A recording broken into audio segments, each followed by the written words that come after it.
Le football camerounais traverse une période de turbulence, et ce n'est pas à cause de la canicule actuelle dans l'ensemble de ce pays qui s'auto-qualifie de continent.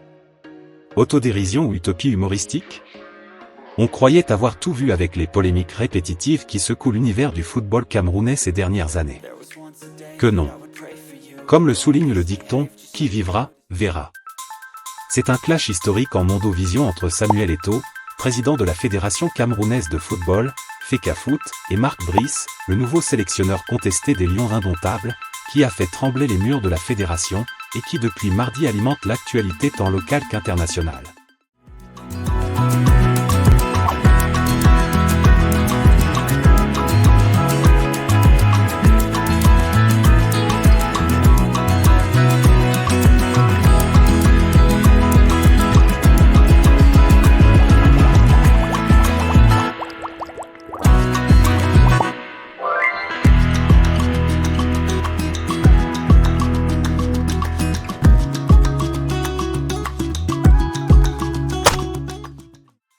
Convoqué au siège de la FECAFOOT pour une séance de travail, le Belge s'y est rendu accompagné d'une délégation elle-même contestée.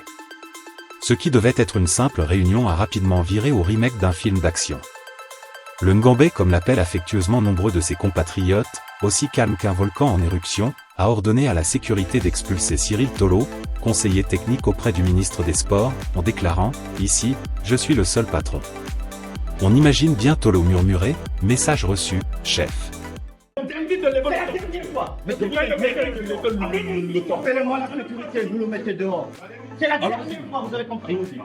Ensuite, l'échange entre Brice et Eto'o a pris une tournure encore plus dramatique.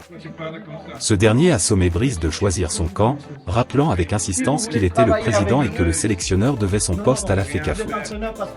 Le ton est monté, et Brice, préférant probablement éviter une éruption volcanique à Tchinga, a fini par quitter la pièce.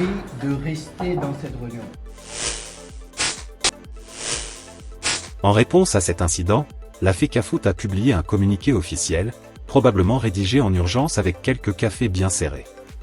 Le message est clair, Marc Brice doit se rappeler de ce que plusieurs pourraient qualifier de pseudo-légitimité. Le communiqué annonce aussi une réunion imminente du comité d'urgence sur fond de crise. Cette réunion a pour objectif de garantir la bonne tenue des prochaines rencontres, notamment celle des éliminatoires du Mondial 2026. Un défi de taille pour une fédération déjà en pleine tempête. Pour comprendre cette crise, il faut remonter un peu le temps. Depuis plusieurs semaines, Samuel Eto'o et le ministre des Sports, Narcisse Mouélé-Kombi, se livrent à une bataille digne d'un épisode de Game of Thrones. Tout a commencé avec la nomination de Marc Brice en avril dernier, après une CAN en Côte d'Ivoire que nombreux préfèrent oublier.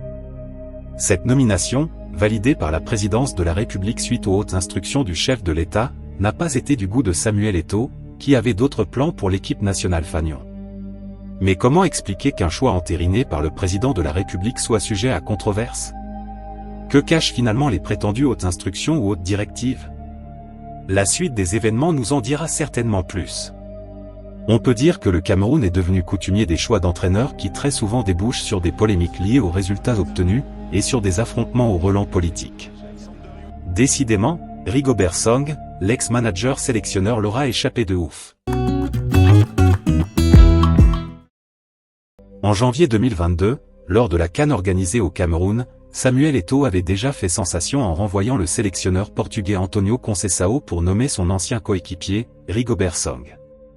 Certains disent qu'il préparait le terrain pour la saison suivante de sa propre série dramatique. Ce changement avait suscité beaucoup de débats, mais l'ex numéro 9, fidèle à sa réputation, avait réussi à imposer sa vision. Une vision qui, manifestement, ne laisse pas beaucoup de place à la contestation. En avril dernier, suite à une CAN plutôt décevante pour le pays de Roger Milla, l'État du Cameroun à travers le professeur Narcisse Mouélé-Kombi décide de pimenter les choses en nommant Marc Brice comme nouveau sélectionneur des Lions indomptables, avec un staff validé par les autorités. Eto'o, ne voulant pas se laisser voler la vedette, accepte Brice mais impose son propre staff.